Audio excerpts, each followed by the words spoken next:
Si nous les mis à bas, attendez. Oui. Et yo, go grab it. Et tea, et tall, et fin de les mis à bas. Ni rien non. Oui. Oui. Au côté comme ça. Oh, Miami. Oh, Miami. Miami c'est ton, Miami vent. Vous sont prêts?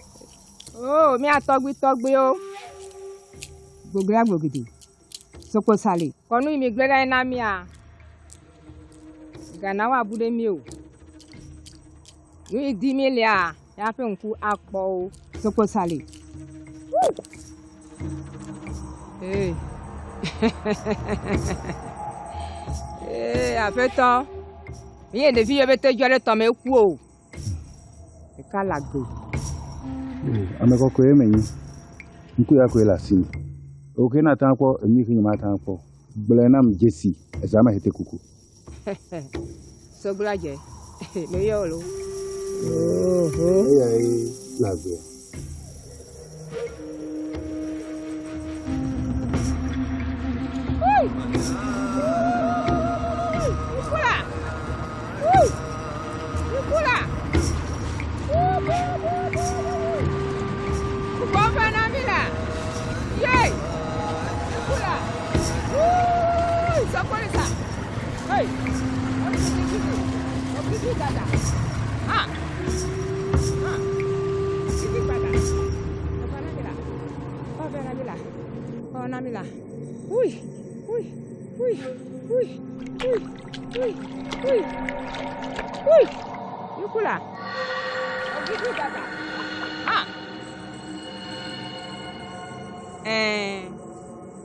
Elagbe. Eu cu.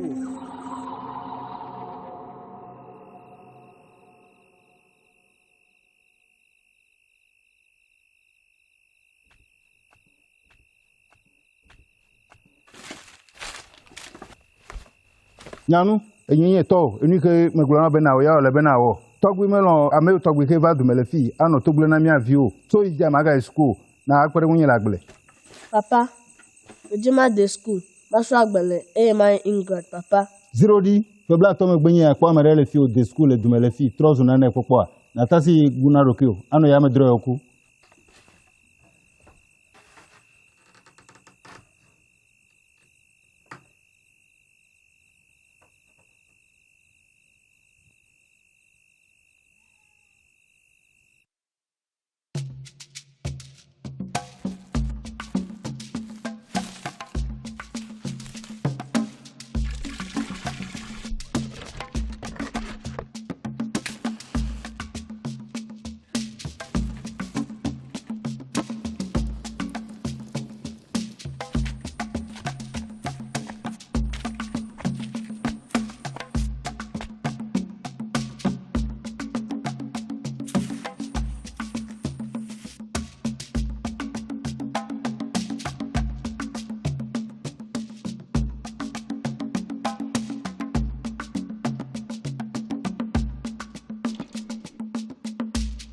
Bonyefa.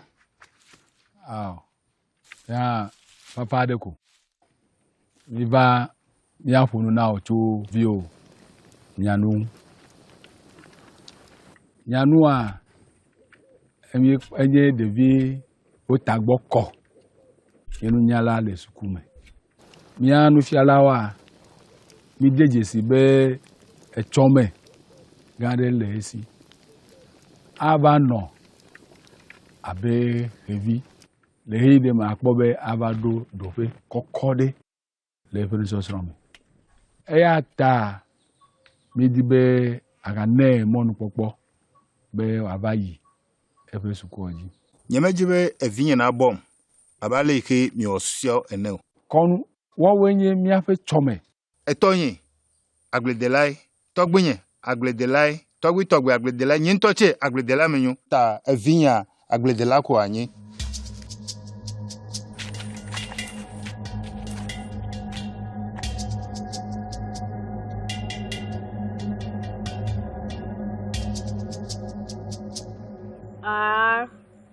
R-I-C-E. Rise. Nyanu.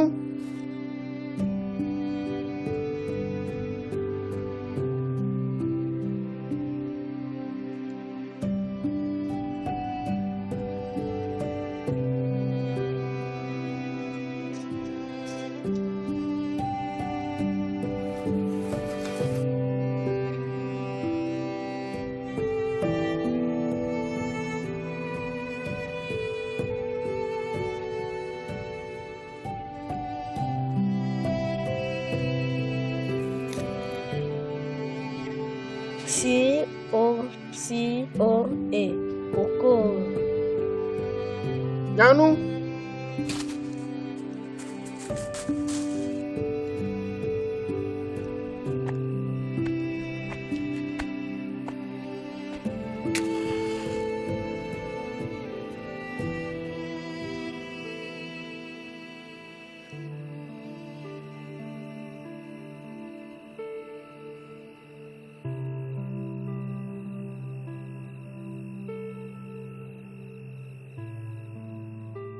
Four, 1, 4, 4, 2, 8, 4, 3, 12, 7, 28, 4, 8, 32, 4, 11, 44, 4, 12, 48. Nyanu, luka wale.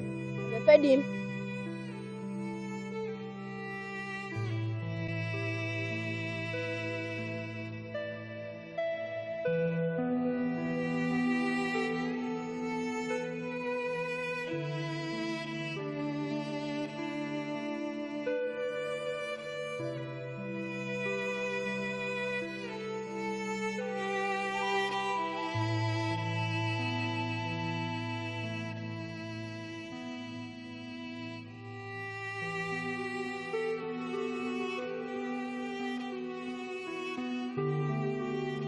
Míedzra mi katã ɖo na dudukpɔ tɔxɛ ya, gake ame ɖeka le mia dome, eya koe akpɔ nana tso dudukpɔa me.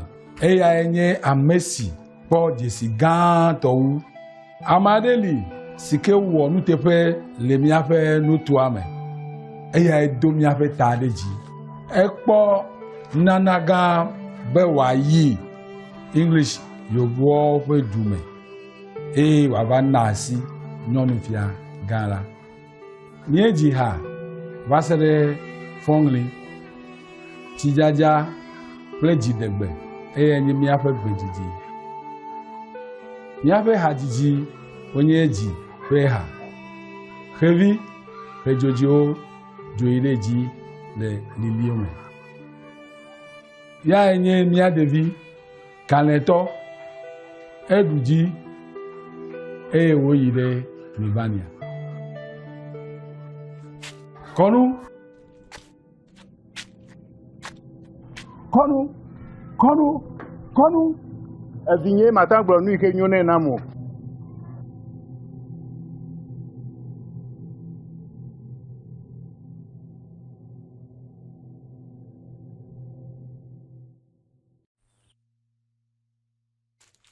Kɔnu. Míavia do le me. Míavia do le me lo. Viwo ƒe dodokpɔ gbalẽ nye yi.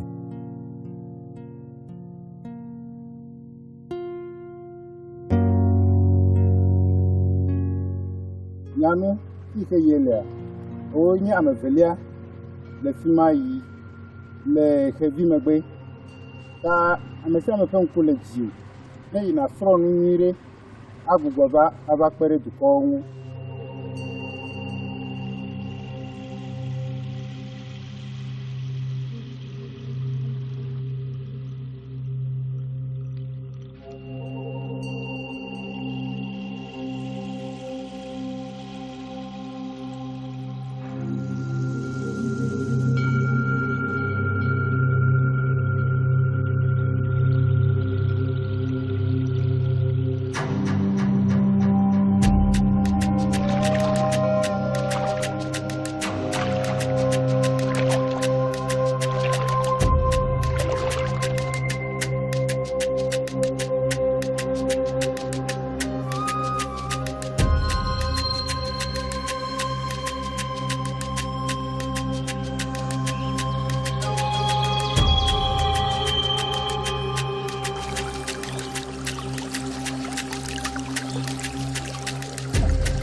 Agolo.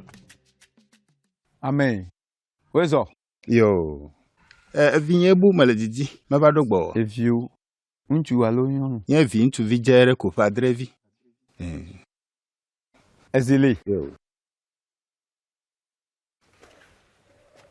Ndolo. Ndo femeto. Son peu les yeux. Where's all? Yo. Yo milimile. Et boy. Echo etofu bo. Yeah. Abe ninyale ke wo ba fumi. Ame me la me. Na me chwe. Ko ba fumi. Ba gbogbo ri ire pete. Na ndu bi chepete do ame me. Eya de. Kaka unte ko. Ejo.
Janu.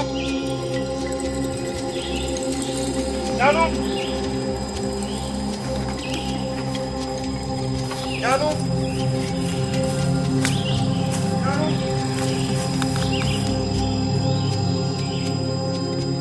Janu.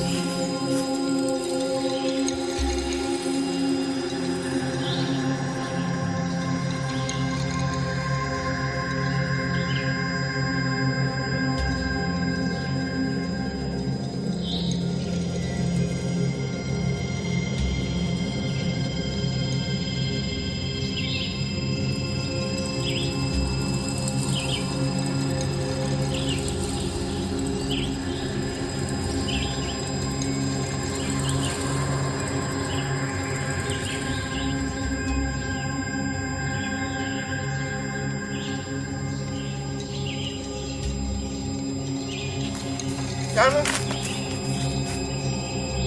Janu.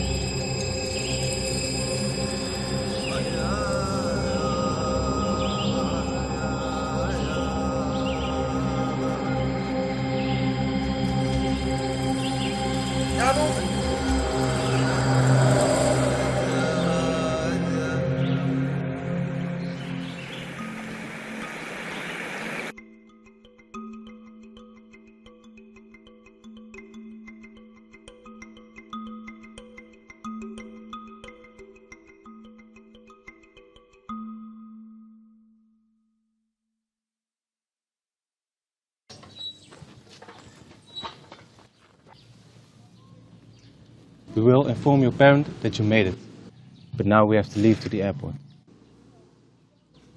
We will arrive in London at 10 p.m. Tomorrow you will get to meet the Queen in Nirvana. Let's go, Nyanu. Papa.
Janu.